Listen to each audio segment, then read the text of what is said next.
নমস্কার। আজ আমার নিবেদন কবি সুভাষ মুখোপাধ্যায়ের লেখা কবিতা জননী জন্মভূমি। আমি ভীষণ ভালোবাসতাম আমার মাকে, মুখ ফুটে তা কখনো বলতে পারিনি।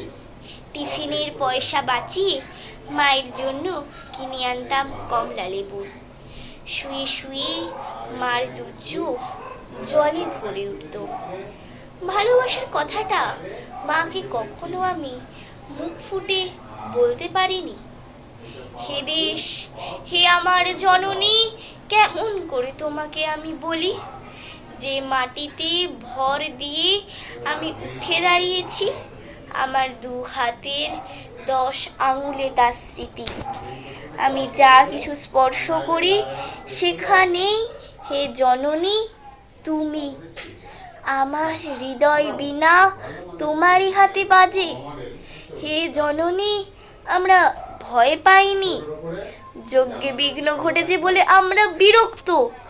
মুখ বন্ধ করে অক্লান্ত হাতে হে জননী আমরা ভালোবাসার কথা বলে যাব। ধন্যবাদ।